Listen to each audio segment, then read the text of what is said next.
The honourable member from Kelowna Lake Country. Mr. Speaker, after 9 years, this NDP Liberal Prime Minister is not worth the crime, chaos, drugs and disorder. BC families have suffered under the Liberals' wacko legalization of deadly hard drugs like crack, cocaine, heroin and meth. This wacko hard drug experiment should be ended, not expanded to Toronto or Montreal or anywhere else. Conservatives have a motion to end the legalization of deadly hard drugs, ensure the government denies any active or further applications and redirect money to treatment and recovery. Will the minister support the Conservative motion to end this government's radical failed drug policy experiment? The Honourable Minister for Mental Health and Addictions. I think we need to take a moment to recognize why this issue is so important for every family that has lost a loved one to this tragic overdose crisis from an illegal toxic drug supply. People are dying alone from fentanyl, Mr. Speaker. We need policies that work. We need to meet communities where they are, and we need to understand that this is public health, Mr. Speaker. They continue to want to criminalize family members rather than getting them harm reduction, prevention, and treatment. Mr. Speaker, we are committed to saving lives and getting people health care. The honourable member from Kelowna Lake Country. Mr. Speaker, according to the most recent data, since the NDP Liberal Prime Minister took office 9 years ago, sadly, opioid overdose deaths across Canada increased 166%. And in BC, overdose deaths are now the leading cause of death for youth aged 10 to 18. Addiction doctors came out saying legalized drugs are being diverted to youth. And unbelievably today, the Minister for Children refused to answer if she's standing up for children against her government's wacko drug policies. Conservatives are calling to end taxpayer-funded narcotics which are being diverted to our children. Will the Minister for Children stand up for children and vote for our Conservative motion? The Honourable Minister for Mental Health and Addictions. Mr. Speaker, the member across the way seems to not want to recognize that in provinces like Alberta, where they cut back on a comprehensive continuum of care, including harm reduction, people are dying at astronomical rates. Diversion is illegal, Mr. Speaker. The member well knows just admitted that. It, we are committed to a full continuum of care to help those who need health care, not criminalize them, not force them into treatment, but get them the help that they need. Shame. The honourable member from Oxford. After 9 years, this Prime Minister is not worth the crime, chaos, drugs and disorder. Thanks to his wacko drug policies that have legalized hard drugs like crack, meth and heroin, we are now seeing 22 Canadians die every single day from drug overdose. And this Prime Minister has even legalized open drug use in our parks, in our playgrounds and in our schools. Will this Prime Minister show some compassion, support our motion to ban hard drugs and support treatment so we can bring our loved ones home drug-free? The Honourable Minister for Mental Health and Addictions. Mr. Speaker, it is amazing to me that across the way they continue to mislead Canadians. Addressing the overdose crisis and the tragic deaths that we are seeing from illegal fentanyl in our streets needs harm reduction, needs prevention, it needs treatment and law enforcement, Mr. Speaker. We work collaboratively with every jurisdiction to provide health care. Why do they continue to think it's okay to criminalize loved ones who need help?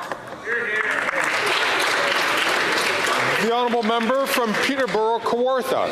After 9 years of this Prime Minister's wacko policies, overdoses have increased 166%. Wow. And the #1 cause of death for kids in BC is opioids. The Vancouver Police told Parliament the Liberals' safe supply is ending up on the black market, which is then sold to children, creating a new generation of addicts. The Minister of Children said earlier today that kids dying of opioids is not her problem. So whose problem is it? And who is going to protect the children and end the legalization of fentanyl, meth, and crack? The Honourable Minister for Indigenous Services. Mr. Speaker, it's all of our grief. That's what it is. It's every single parent in this country who has lost a child. That's what it's about, Mr. Speaker. It's about the person who's on the street today hoping they're going to make it to tomorrow, and that their parents far away from them are also hoping, Mr. Speaker, that they'll make it to tomorrow. That's why we work with scientists and doctors, Mr. Speaker, because we are focused on saving lives, even the people they don't think are worth saving. Oh, calm down. Holy crap.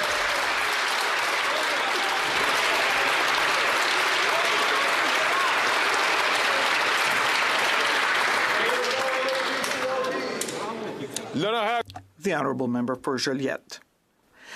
There's no worker shortage in the public service, Mr. Speaker. Its ranks have swelled by 109,000 since the Liberals came to power. That's an increase of 42%, and yet more and more consultants are being hired too. More employees, more consultants, but certainly not more services. You still can't get a passport or get your immigration file processed. The only thing that's increasing is the government's interference in Quebec's areas of jurisdiction. Instead of spending taxpayers' money and interfering in Quebec, can the government just do its job and make sure the public service does its too? During the Honourable Member's question, there was a conversation between both sides of the House. I'm going to invite members, if they do want to have a conversation, there are many tools which you can use, especially the young pages here, if you want to pass a note. But please, do not speak over it, because it is difficult for people to hear the question, and it was an important question that needs to be asked. L'honorable leader du gouvernement. The Honourable Government House Leader. Mr. Speaker, on this side of the House, we stand up for a strong public service, and we believe in the mission of a strong government. So it provides services to Canadians to ensure that we have programs to help our seniors, to help our children, to supervise approvals of pharmaceuticals. So the Conservatives want to axe the public service, and the Bloc Québécois doesn't believe in the federal state. So we're the only choice. The Honourable Member for Lac-Saint-Jean.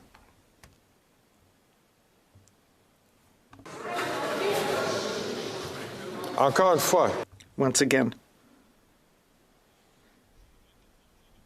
I would urge the member for Bellechasse-les-Etchemins-Lévis to take the discussion outside, please. I would urge you not to hold discussions here in the chamber while questions are being put. The Honourable Member for Lac-Saint-Jean. Thank you, Mr. Speaker. The Minister of Immigration is meeting his counterparts tomorrow, and there are many demands. Quebec is calling for a redistribution of asylum seekers, a decrease in temporary immigration and the approval of candidates by Quebec, French language training for federal programs, and $1 billion to cover Quebec's integration costs of asylum seekers. And if Quebec doesn't get any answers to its demands, it has promised a referendum. Will tomorrow the minister give answers to these demands, or will he be voting no in the upcoming Quebec referendum, immigration referendum? The Honourable Minister of Immigration. Go ahead. Thank you, Mr. Speaker. You're going to realize quickly that you're my a very colleague small is a country. fine person, but he is not invited to my meeting tomorrow. Obviously, we will be working with our provincial and territorial partners to act responsibly for temporary workers and asylum seekers. So he'll have to hold his breath a little bit longer. The Honourable Member for Mégantic-l'Érable. After 9 years of this Prime Minister's, Quebec is headed for the worst moving day crisis in its history.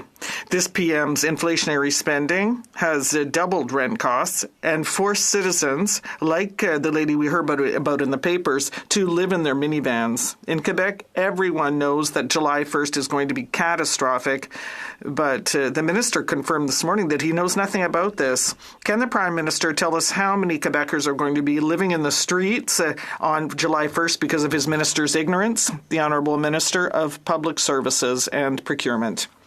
He's going to go 6. Thank you, Mr. Speaker. My colleague is talking about the Minister of Housing, and he's wondering about how many. That's all he ever says. We know that the Conservative leader was the housing minister in a former government and created 6 housing units. This is well known. 6 affordable housing units that the former minister of housing created, compared to 8,000 that have been created in Quebec City. Unfortunately, the Conservative leader is calling Quebecers incompetent. The honourable member. How many houses has the Housing Minister's Housing Accelerator Fund built in Quebec for Quebecers on July 1st? 0. 0. 0.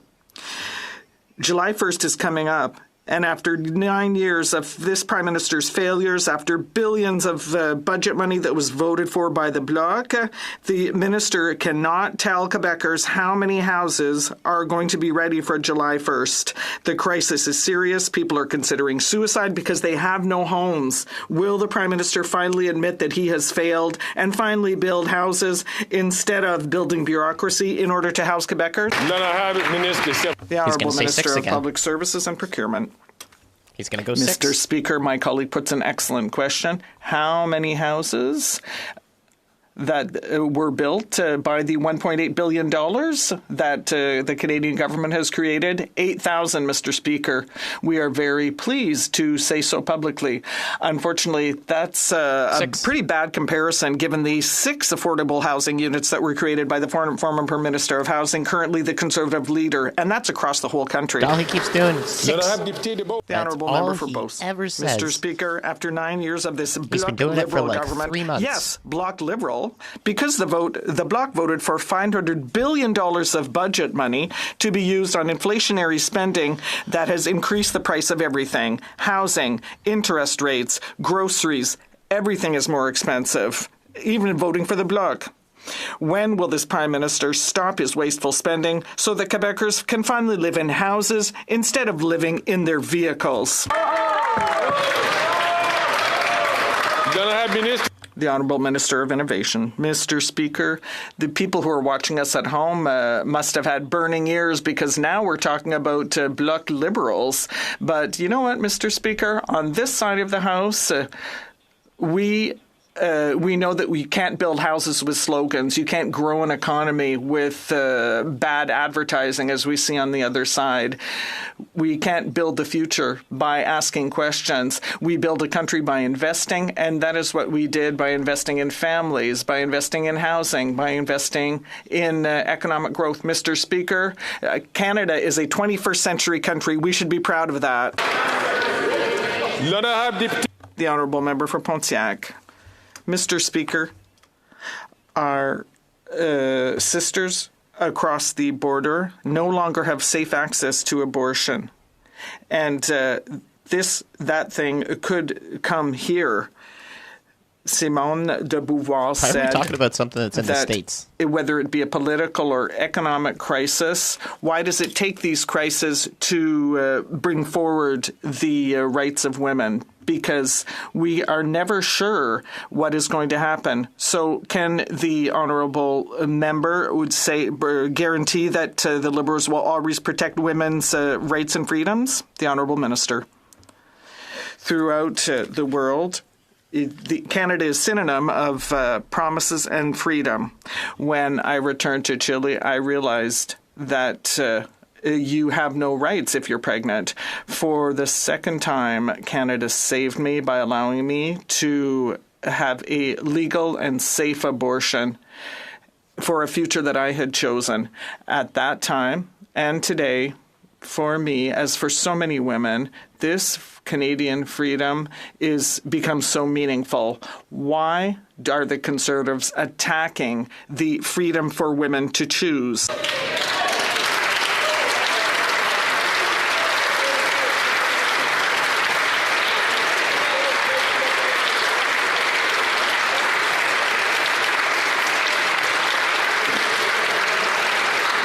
The honourable member from Leeds, Grenville, Thousand Islands and Rideau Lakes. The Liberal Employment Minister is the latest Liberal caught in an ethical scandal. He was secretly working the back door and being paid for lobbying his own government through numbered companies. Now, after 9 years of this NDP Liberal government, the Prime Minister is simply not worth the cost or the corruption of his employment minister. He tried to mislead Canadians when he appeared at committee before about how much he was paid for his secret lobbying, but he's being hauled before committee again and is going to have to tell the truth. How much was the minister paid? The Honourable Government House Leader. Mr. Speaker, the minister has already addressed all of those allegations, including the ones that let him talk. Would never repeat outside this House of Commons.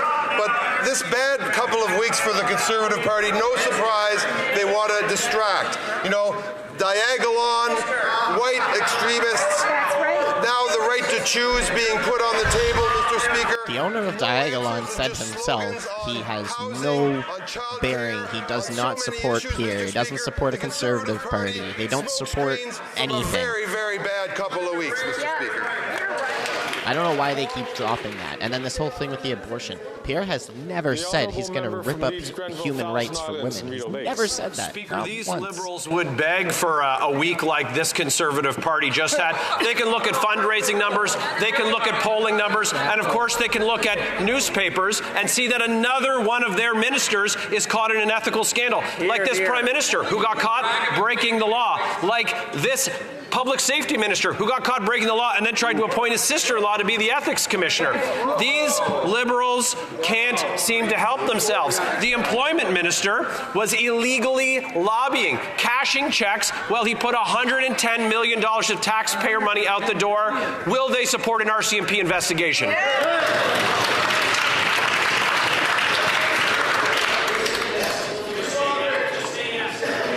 I'm going to ask honourable members, please, to hold back on their statements until we can have an answer. The Honourable Government House Leader. The Campaign Life Coalition publishes a list of Conservative MPs who they deem anti-choice, anti-LGBT enough to endorse in the election. Well, guess what? The member from Leeds Grenville has a green light, Mr. Speaker. That's right. And that makes him one of 80 Conservative MPs. What is this site? What did he call it? What is this rating thing? He's got a green light of what? The leader of the opposition, Mr. Speaker, get up, turn around, and say we're not putting abortion rights back on the table in this House. What is this site?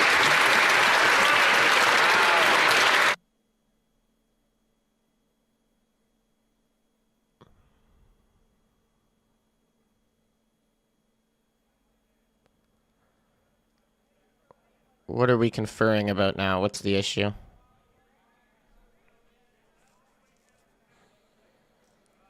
Is it because it's because the prop he was holding up? The paper?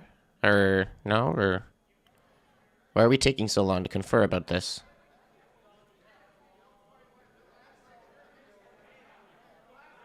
The Honourable Member from Kamloops, Thompson, Caribou. A dangerous sexual offender was in medium security. He needed hospitalization, so he should have been escorted under guard. But authorities didn't want to pay for him to be guarded. According to the Toronto Sun, his security was changed from medium to minimum security, and he received permission to be temporarily absent from jail. This person is reportedly under court order not to be in the presence of children on release. Why was a sexual offender left unsupervised at a hospital, and they seem to think it's funny? Why won't they answer this? Wow.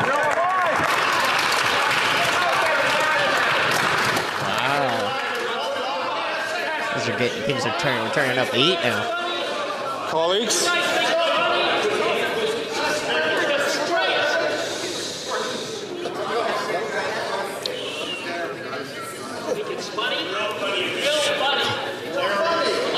Colleagues.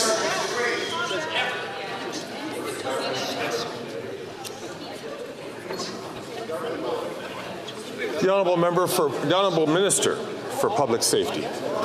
Mr. Speaker, my honourable friend doesn't serve to reassure Canadians when he exaggerates and distorts a series of elements that he knows, Mr. Speaker, are misleading. What he does know is we have a rigorous correctional service system where offenders are placed in the appropriate, secure federal penitentiaries based on an assessment done by professional public servants. The most important criteria is, of course, the safety of the public. We will always support public safety by ensuring that dangerous offenders are kept in the appropriate, secure federal prisons. But they're not.